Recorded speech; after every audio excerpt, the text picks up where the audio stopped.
picture this. It's September 2025. Tensions are running super high on Europe's eastern border. And then something really strange happens.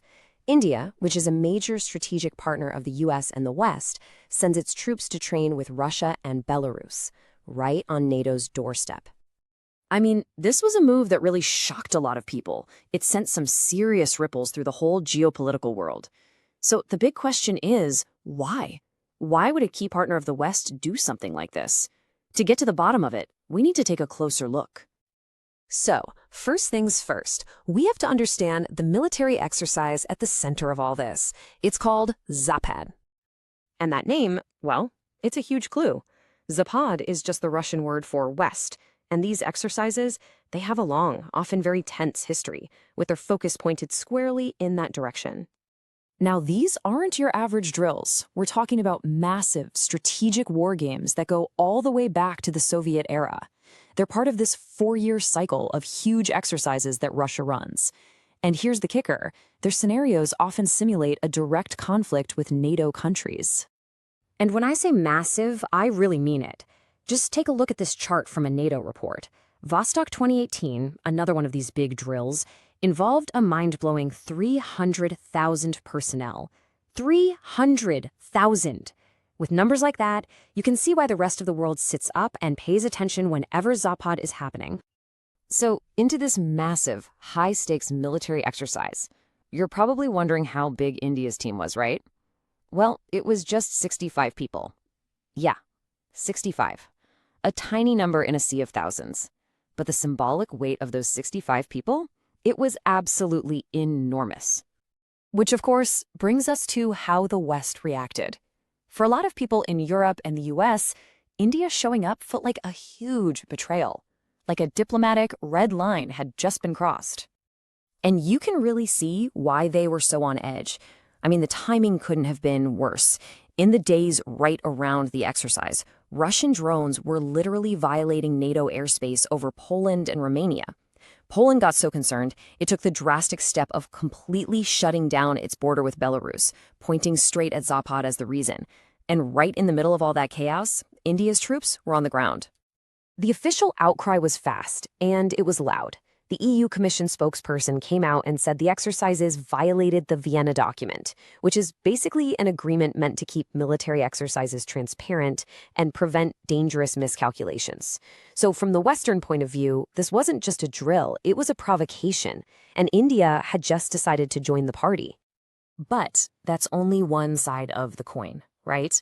To really get India's decision, you have to understand this one core idea that drives its foreign policy: strategic autonomy. So what on earth does that mean? Put simply, it's the idea that India is going to make its own calls based on its own interests.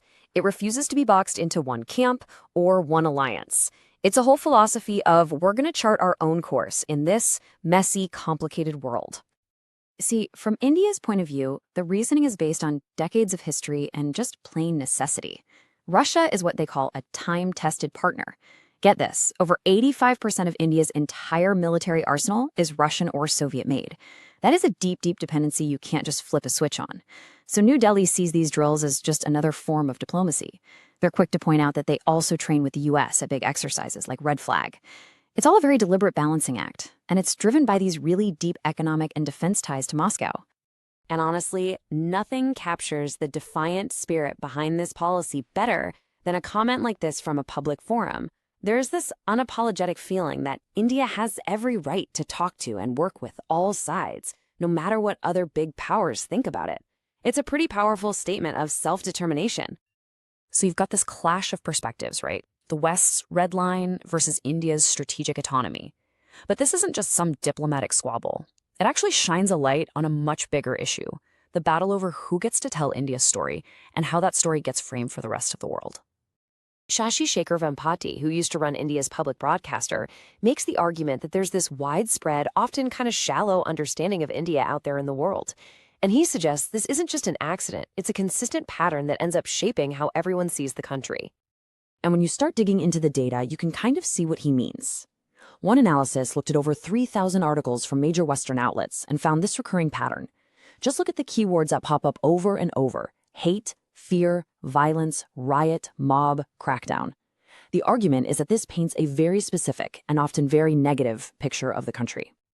But why? What could be driving this kind of narrative? Well, it turns out there might be a business reason. The same report found a really strong link between controversial coverage and big spikes in readership inside India. So while global readership for places like the New York Times was falling, their readership in India, which is a massive market, was soaring. It suggests there's a powerful incentive where controversy equals clicks. The tragic case of violence in Manipur is a perfect example of this difference in framing.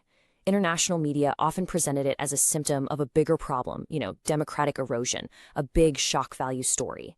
But if you looked at the local media, they were focused on something else entirely: local suffering, the testimony of indigenous people, and just trying to report the story despite digital blackouts. You had two completely different narratives coming from the exact same event.